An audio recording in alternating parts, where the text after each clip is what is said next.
So from the research I've done, everyone can do it differently, especially when it comes to like gravity blast or even like playing drums in general. There's like general guidelines, general rules of thumb, positioning. So I'll explain what I do and how I do it, and if it's helpful, I hope it is, and you can just kind of go from there. So before I even show what I do with a physical stick, I'll explain how I hold it and the motion that I do. So typically, I'm holding like my general like resting stance is like this. It's just how I normally hold it. When I blast, I use my pinky and my ring finger to create like a fulcrum for positioning. As with the 5As, the bass, I'm a lot lowered by the grip of the stick or the butt of the stick because they're not nearly as long. But as you see here, I'm like this. How I best explain it is, it's like shaking somebody's hand. So when you go and shake someone's hand and you put your hand out, you don't like get someone's hand in your hand. I can't do it, obviously. But when you shake it, you don't move your wrist up and down, right? You if you keep your arm straight and move your wrist up and down, that's super awkward and uncomfortable for everybody. So when you put a handshake and you grab it, it's kind of like that. Like you shake their hand and you get that fluid motion. This is the same deal for me, anyway. You don't want to hold the stick tight because there won't be any rebound. You kind of want to be comfortable enough to hold the stick so you have control of it, but not like too tight and not too loose. It's kind of one of those, you got to feel it out. You got to feel the positioning. So that being said, a gravity blast in itself is you do like one stroke and it does 2 hits. So like, and how I do it is depending on what I'm playing and what song I'm playing. Sometimes I'll put the stick here, sometimes I'll put it here. It all depends.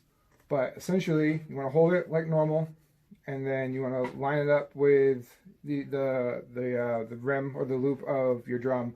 So when you go down like that, like that's just.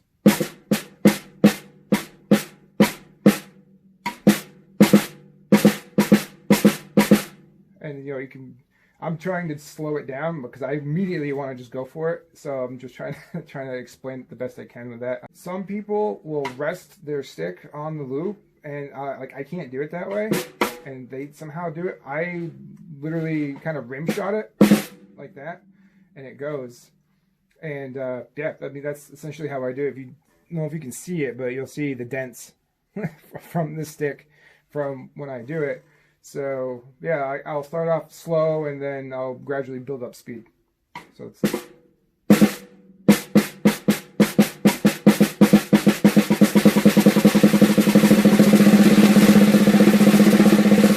and then just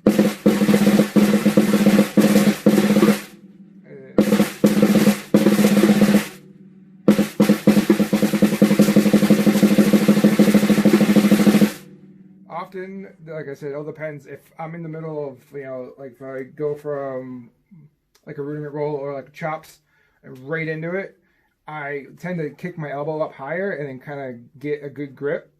So that way that's with the 5ARs. But even if you like kind of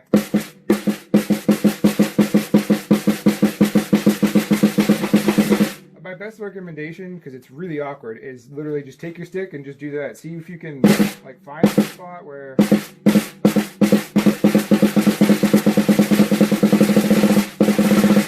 and that's with that one. I'm sorry if it's super loud. So the 5As, same thing.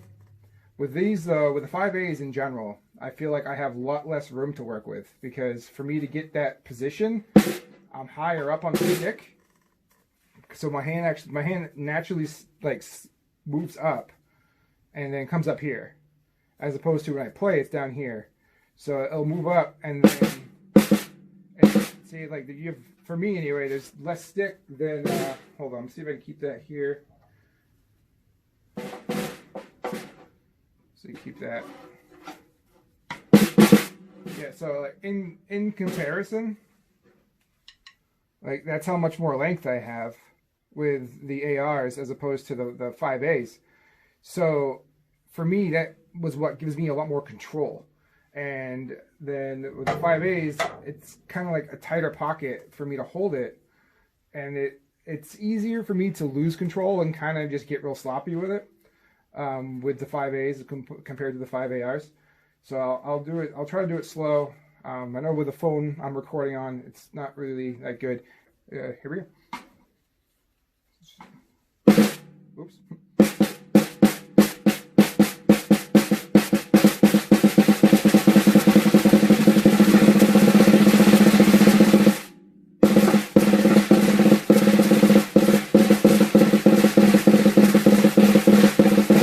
That's, because of how I have it positioned, I can't use on like a 3 o'clock if this is 12.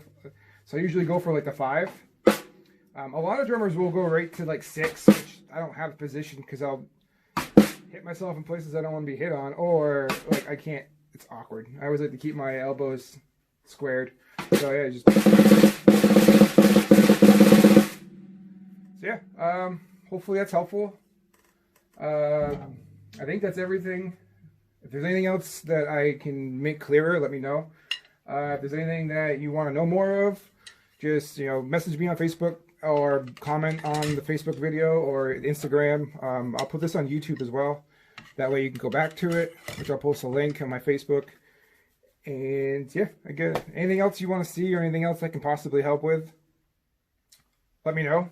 I'm not traditionally trained and I don't know exactly how to do things the right way. I just know what I know, and this is one thing I'm commonly asked about is like, how do you do gravity blasts? And I was like, well, I just kind of do it. And as you can see, so yeah, thanks for hanging out and watching the video. Thank you all for the feedback, and I'll see you next time with anything that I can help you with.